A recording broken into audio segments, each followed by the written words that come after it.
There was a very early idea that we would need a map to orient the audience within the fictional worlds of Westeros and Essos.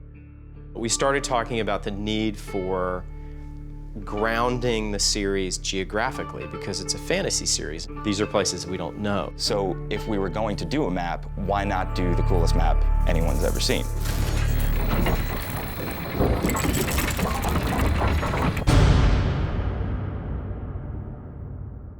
We think it's going to be helpful at the beginning of every hour to be able to see where everybody is in relationship to everybody else. The idea is to help the viewer understand the geography of where all this stuff is happening.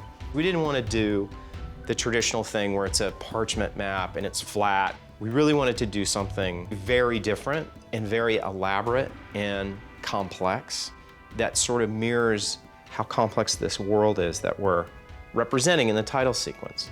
What we wanted to do was create something different than we've seen before, so that when people turned on the TV and started watching the show, they were transported to somewhere else. Everything was really based on the fictional world of Game of Thrones. We knew there were some really important families and houses that this first season sort of covered. The design of all the buildings, the design of the terrain, this all comes out of the world of the show. The art department from the series sent us a lot of their concept art and visual reference and stuff. Knowing how authentic everything in the actual series needed to be, we felt that we had to match the authenticity of the series in our title sequence. The initial idea was, we'll build something in the computer that looks like it's the real thing. If we had our druthers, we would have loved to build the whole thing and just shot it.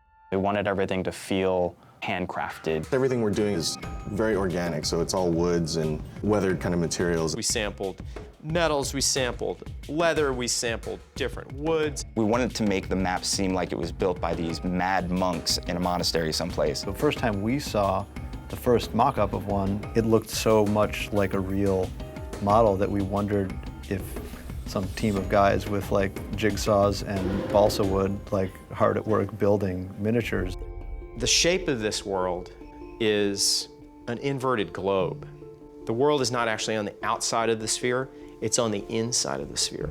It's its own little universe. In the center of it all, if you looked up, what we see as the sun is this giant astrolabe, right? This huge sort of orbiting bands with this like core made out of glass that's on fire. There are these bands that contain depictions of all the biggest historic events that happened here. And I thought it would be, a great climactic moment if the actual title was revealed in a sort of eclipse within the astrolabe. We wanted to have these locations be mechanical. They sort of emerged out of the surface of the map. A big influence for us there was Leonardo da Vinci. His robots and the mechanics of the things that he made. Everything is connected to everything else through a series of virtual gears and pulleys and shafts. You have little spinning worm gears. You can see all the detail. This actually moves. And it works like a real thing. We wanted to make sure that the audience knew which families of characters were associated with each location. So we put their sigil in that location. We wanted the sigil to be the main gear that is powering each castle. And that motivates the entire animation. As new major locations come into play over the course of the season, they come into play on the map. Over the course of the different episodes, you should be able to glean a lot more information if you're looking for it. This map will evolve with the show and hopefully into future seasons.